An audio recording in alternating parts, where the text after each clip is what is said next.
Bonjour à tous et à toutes, je suis ravi de vous retrouver dans ce nouveau format de la classe de spécialité. Aujourd'hui, nous allons démarrer notre sujet par une question que beaucoup d'entre nous se posent.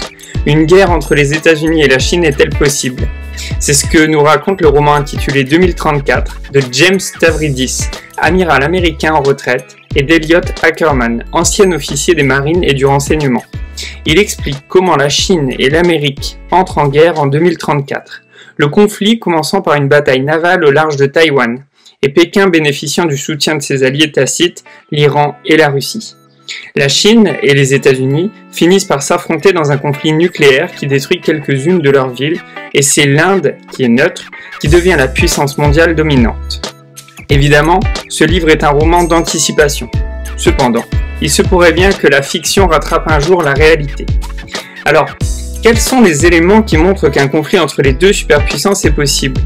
C'est ce que nous allons voir dès maintenant, en revenant dans un premier temps sur l'historique des relations entre les deux puissances, de la création de la République populaire de Chine en 1949 jusqu'à nos jours. Ensuite, nous présenterons les raisons des tensions actuelles entre les deux pays, pour enfin montrer qu'une méfiance généralisée entre les deux États crée un climat d'instabilité géopolitique générale. Allez, c'est parti!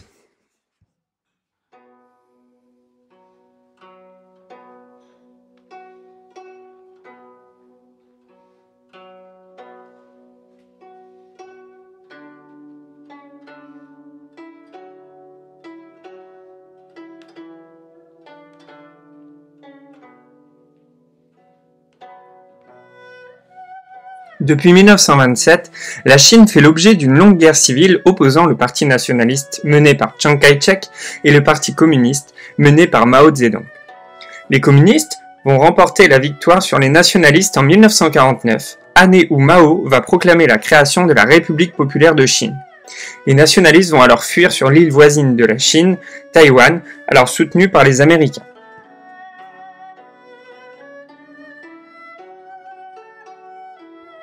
À partir de 1949, le Parti communiste chinois, que nous appellerons PCC, entreprend la reconstruction du pays en s'appuyant sur les 4 classes révolutionnaires: l'ouvrier, le paysan, les petits bourgeois et les capitalistes nationaux. Le PCC va ensuite mettre en place le socialisme.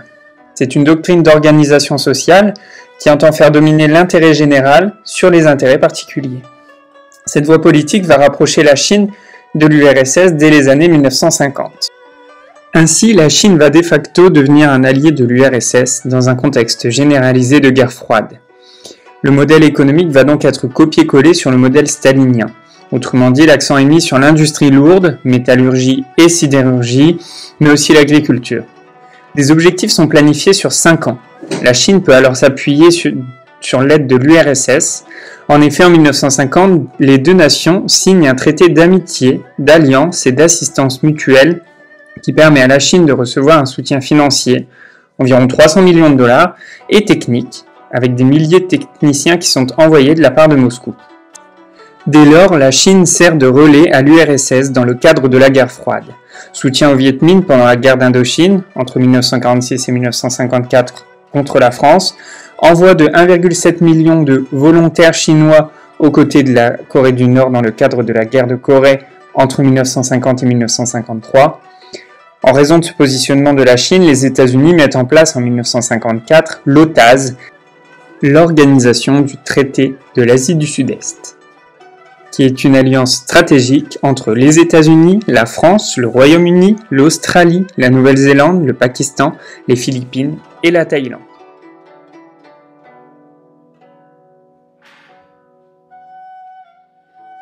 À la mort de Staline en 1953, les relations entre la Chine et l'URSS vont se tendre. Tout d'abord, Mao Zedong considère que l'aide fournie par les soviétiques est insuffisante et a pour objectif de maintenir la Chine dans la dépendance de l'URSS. Ensuite, il rejette la politique révisionniste de la déstalinisation menée par Khrouchtchev à partir de 1956, tout particulièrement le rejet du culte de la personnalité, car Mao procède de même que Staline. Pour marquer sa différence avec le modèle soviétique, Mao lance en 1958 le Grand Bond en avant, dont l'objectif est le rattrapage de l'Angleterre en 15 ans. Sur le plan économique, il souhaite développer la collectivisation de l'agriculture, mais aussi rattraper la production d'acier de l'URSS grâce à la construction de bas fourneaux. Les premiers résultats sont positifs, mais dès l'été 1959 débutent 3 années difficiles qui conduisent à l'échec du grand bond en avant, symbolisé par la mort d'environ 20 millions de personnes.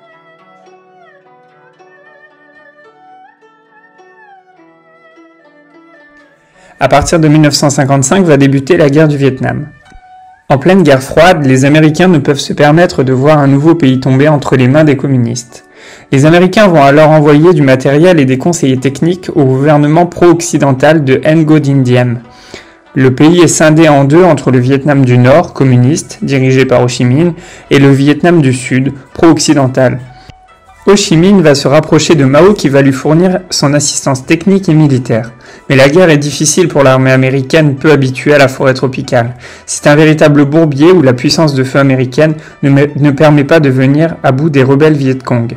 Dans les années 1970, les États-Unis, voulant mettre fin à la guerre du Vietnam, sans pour autant que le retrait profite à l'URSS, entament des négociations avec la Chine. En 1971, des sportifs américains effectuent une tournée en Chine. La même année, la République populaire de Chine adhère à l'ONU en tant que membre permanent à la place de la République nationaliste de Taïwan.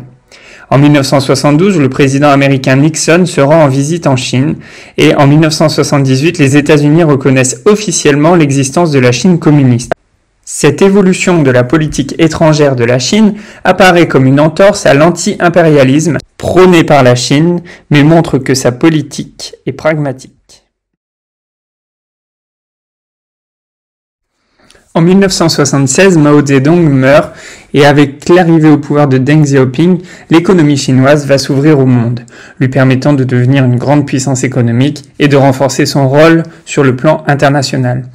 Deng Xiaoping lance dès 1978 les 4 modernisations dans les domaines de l'agriculture, l'industrie, la recherche et la défense. Les terres agricoles sont décollectivisées. Les agriculteurs travaillent librement sur leurs terres mais ne les possèdent pas. Le profit est réhabilité. Qui travaille plus doit gagner plus. Un secteur privé est restauré pour prendre en charge l'industrie légère et les entreprises d'État deviennent autonomes. Surtout, la Chine s'ouvre aux investissements étrangers. En 1980, sont créées 4 zones économiques spéciales pour attirer les technologies et les capitaux étrangers. En 1984, ce sont 14 villes côtières qui s'ouvrent au monde. Les entreprises étrangères sont attirées par les avantages fiscaux proposés, mais aussi par la nombreuse main-d'œuvre peu coûteuse et par l'important marché en devenir qu'est la Chine. La Chine devient dès lors l'usine du monde. L'orientation économique choisie par Deng Xiaoping permet à la Chine de devenir la 2e puissance économique mondiale devant le Japon et derrière les États-Unis en 2010. Cette progression s'explique par un taux de croissance annuel d'environ 10% de 1987 à 1997. Les réformes économiques entreprises à partir de 1978 suscitent des aspirations démocratiques au nom d'une 5e modernisation. Les étudiants réclament une libéralisation du régime et de nouveaux droits en mai 1989. Dans la nuit du 3 au 4 juin, les chars dispersent les manifestants, faisant entre 400 et 3000 morts. Ce moment est immortalisé par cette photo intitulée « Le Tankman » ou « L'homme de la place Tiananmen ». En 20 ans, la part de la Chine dans le commerce mondial a quintuplé, faisant d'elle en 2011 le premier exportateur et le 2e importateur mondial. Les excédents commerciaux ainsi dégagés offrent d'importantes réserves de change à la Chine qui devient alors le créancier du monde. Le pays est le premier détenteur de bons du trésor américain par exemple. Les ports chinois s'accaparent les premiers rangs mondiaux. Sa puissance lui permet d'intégrer les grandes organisations internationales et d'y jouer un rôle croissant. Adhésion à la Banque mondiale et au FMI en 1980, mais surtout à l'OMC en 2001, qui marque un tournant des années 2000. Depuis l'arrivée de Xi Jinping au pouvoir en 2013, succédant à Hu Jintao, la Chine a montré au monde ses volontés d'avoir une place dominante dans les relations internationales. Depuis 2011, les puissances émergentes sont regroupées sous l'acronyme des BRICS, Brésil, Russie, Inde, Chine et Afrique du Sud. Ils cherchent à concurrencer les États-Unis et l'Europe. Certains signes sont révélateurs de leur recherche de visibilité et de puissance à l'international. Il suffit de regarder où ont été organisés les grands événements sportifs récents. Citons les JO de Pékin en 2008, très controversée d'ailleurs sur la question des droits de l'homme, ou encore la Coupe du monde de foot en Afrique du Sud en 2010, ou encore celle qui s'est déroulée en Russie en 2018.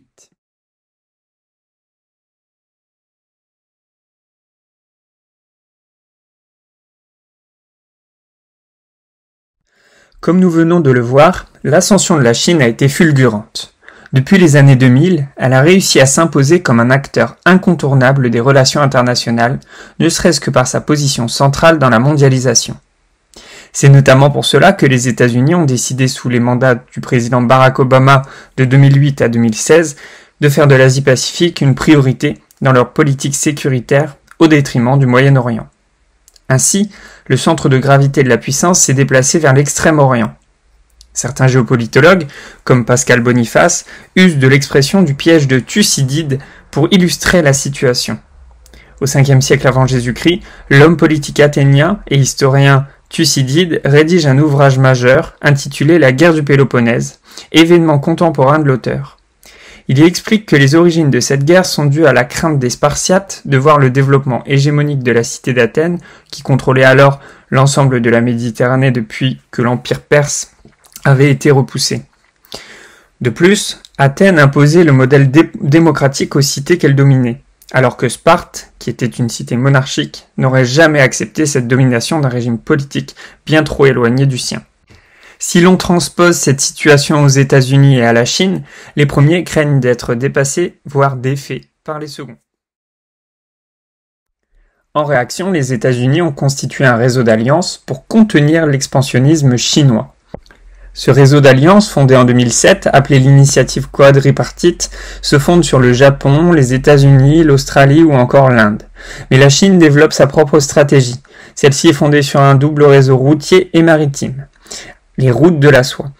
Un projet gigantesque qui relie par rail la Chine à l'Europe pour atteindre son marché de consommation. Il a été lancé par le président chinois Xi Jinping en 2013. Cette route de la soie intègre le Moyen-Orient qui est vu par la Chine comme une région pleine de ressources pour alimenter son industrie.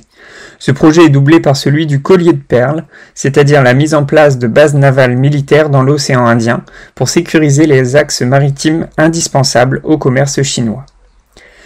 Par ailleurs, le commerce représente un point de discorde entre les deux pays. En effet, l'ex-président américain Donald Trump, 2017-2021, a déclaré une guerre commerciale à la Chine car les États-Unis ont une balance commerciale déficitaire avec la Chine. En effet, en 2017, les États-Unis importaient pour 505 milliards de dollars de produits chinois, alors que la Chine n'importait que 130 milliards de dollars de produits américains. Ainsi, les États-Unis avaient une balance commerciale déficitaire de 375 milliards de dollars. Pour rééquilibrer cette situation, le président républicain a décidé de taxer les produits chinois les plus importés aux États-Unis.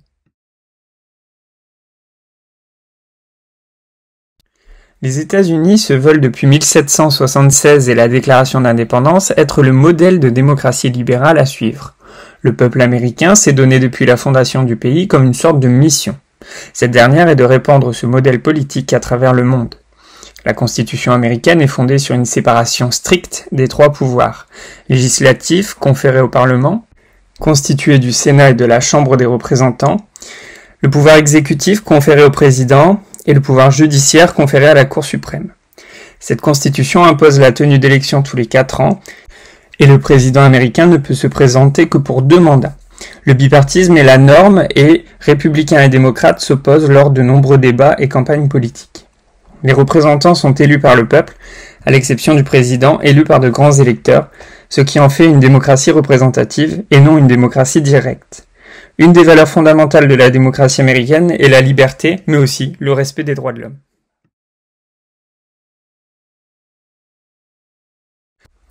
En ce qui concerne la Chine, sur le plan politique, la Constitution de 1954 définit le pays comme une démocratie populaire reprenant le modèle soviétique. Le peuple est à l'origine du pouvoir et élit, au suffrage universel, ses représentants dans les assemblées de cantons, qui élisent à leur tour les assemblées des sous-préfectures, qui élisent les assemblées de province, qui élisent l'Assemblée nationale populaire. Ces dernières procèdent à la nomination d'un comité permanent qui désigne les ministres et élit le président. Cependant, Chaque élection s'effectue sur une liste unique, constituée par le comité du parti parallèle à l'Assemblée élue. Cette dualité entre l'État et le PCC assure à ce dernier le contrôle total de la vie politique et de l'action publique. Ainsi, à la tête du parti, le Congrès national élit le comité central qui élit à son tour le bureau politique, lequel a autorité sur le gouvernement. Le parti est soumis au principe du centralisme démocratique qui impose l'obéissance de tous ses membres à sa direction. De plus, la population est fortement encadrée dès son plus jeune âge, à travers des organisations de jeunesse liées au PCC, puis ce sont les unités de travail qui prennent le relais. Elles sont compétentes en matière de logement, de nourriture ou d'éducation des enfants. Pour les plus récalcitrants, des camps de rééducation par le travail, les laogai, sont mis en place.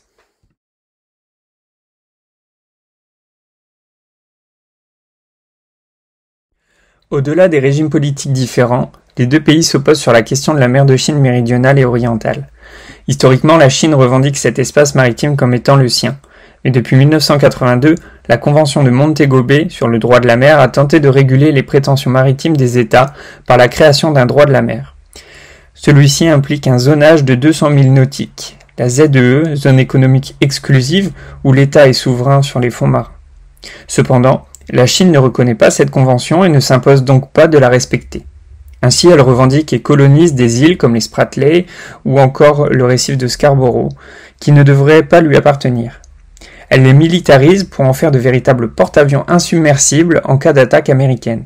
Ainsi, elle entre en conflit avec ses voisins, soutenus eux-mêmes par les Américains.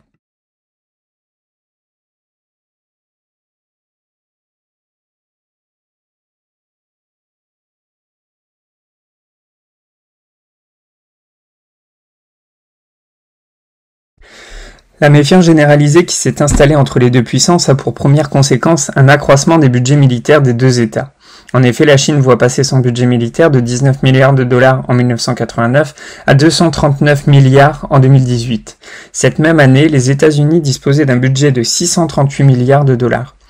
Ces derniers sont donc encore très loin d'être rattrapés par la Chine. Cependant, celui-ci est en cours. De même, la Chine développe sa force de projection, avec à sa disposition 2 porte-avions et un 3e en construction pour cette année. Elle dispose aussi de 61 sous-marins, dont des sous-marins nucléaires lanceurs d'engins, autrement dit de missiles balistiques nucléaires. En parallèle, la Chine renforce sa présence en mer de Chine en utilisant certains îlots, comme ici à Fiery Cross Reef, pour construire des bases navales ou pistes de décollage. On l'a compris, la Chine souhaite repousser les États-Unis hors de la mer de Chine. Mais une île fait l'objet d'une attention bien particulière de la part de Pékin, Taïwan. La Chine populaire estime que l'île fait partie intégrante de son territoire alors qu'elle n'y exerce pas de souveraineté. Pendant la guerre froide, le gouvernement chinois de Taïwan était le seul reconnu dans les institutions comme à l'ONU. Même si on l'a vu, en 1971, la situation évolue.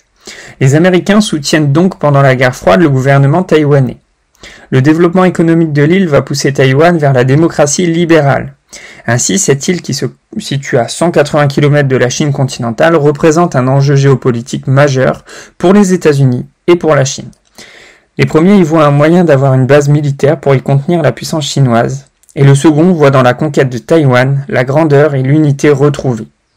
La Chine n'admettra donc jamais l'indépendance de Taïwan, qui fonctionne selon l'expression consacrée « un pays, deux systèmes ». C'est-à-dire que Pékin estime que Taïwan fait partie de la Chine, mais qu'elle possède sa propre souveraineté et autonomie. Enfin, Taïwan représente un des principaux lieux de production de semi-conducteurs du monde, indispensable à la production de matériel informatique. Le géant taïwanais TSMC, le plus avancé technologiquement, représente un enjeu stratégique tel qu'il est au centre de la rivalité entre les États-Unis et la Chine.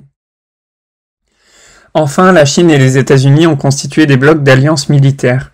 Les États-Unis disposent de l'OTAN depuis 1949. Cette alliance militaire lui a permis de contenir l'expansionnisme communiste pendant la guerre froide, lutter contre le terrorisme international ou encore la piraterie. Mais à l'heure actuelle, elle représente à nouveau un dispositif utilisé pour contrer l'expansionnisme chinois. L'arrivée de Joe Biden à la Maison-Blanche en 2021 signe le retour des États-Unis dans l'OTAN, qui était auparavant très critiqué par Donald Trump, qui estimait que les États-Unis contribuaient bien trop au budget par rapport à ses alliés.